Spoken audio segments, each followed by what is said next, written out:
Kasus pembunuhan berencana terhadap Nofriansyah Yosua Huta Barat alias Brigadir J yang melibatkan mantan Kepala Divisi Propam Polri Verdi Sambo masih menyisakan teka-teki terkait alasan atau motif yang mendasari pembunuhan.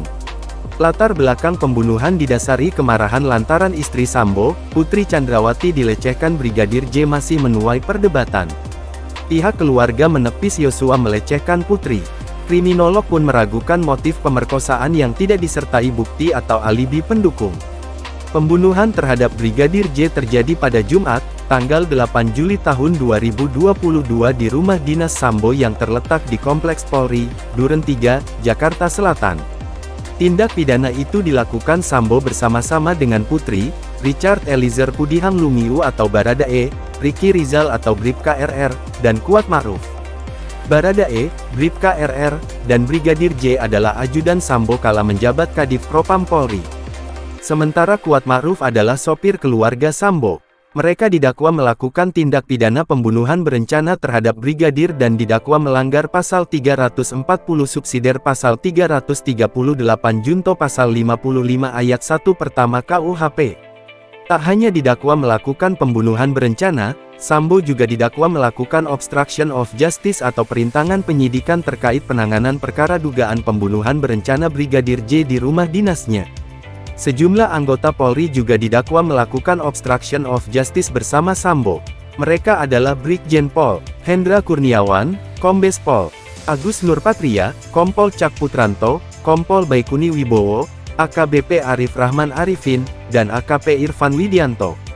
Atas perbuatan tersebut, mereka didakwa melanggar pasal 49 junto pasal 33 subsidiar pasal 48 ayat 1 junto pasal 32 ayat 1 UU ITE nomor 19 tahun 2016 dan atau pasal 233 KUHP subsidiar pasal 221 ayat 1 kedua junto pasal 55 KUHP.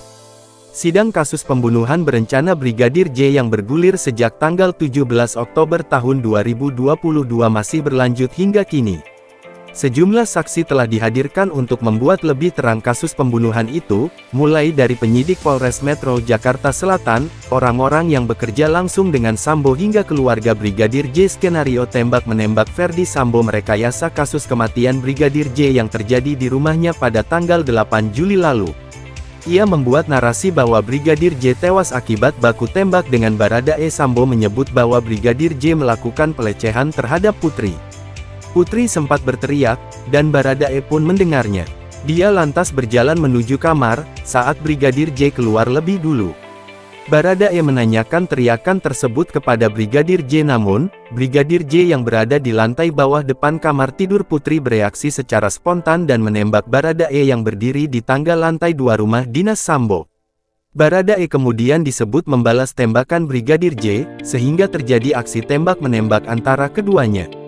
Brigadir J disebut mengeluarkan tembakan sebanyak 7 kali dan dibalas oleh Baradae sebanyak 5 kali. Tidak ada tembakan Brigadir J yang mengenai Baradae, tetapi tembakan Baradae menewaskan Brigadir J. Sambo kemudian membersihkan tempat kejadian perkara TKP, dan menghilangkan sejumlah barang bukti dengan melibatkan lebih dari 90 polisi untuk menyempurnakan narasi palsu yang dibuat. Setelah itu, Polri mengumumkan kepada publik kasus kematian Brigadir J sesuai yang dibuat Sambo. Kepalsuan cerita buatan Sambo mulai terungkap usai muncul kecurigaan keluarga Brigadir J. Keluarga mendapati luka-luka yang diduga bukan berasal dari tembakan di tubuh Brigadir J. Kapolri bentuk tim khusus Kapolri Jenderal Listio Sigit Prabowo lalu membentuk tim khusus untuk mendalami kasus penembakan terhadap Brigadir J. Tim tersebut dibentuk untuk menjawab keraguan publik atas penanganan kasus itu. Usai pembentukan tim khusus itu, rekayasa kasus yang dirancang Sambo terbongkar. Brigadir J tidak mati akibat baku tembak, melainkan dibunuh. Tidak ditemukan fakta peristiwa tembak-menembak seperti yang dilaporkan. Tim khusus menemukan bahwa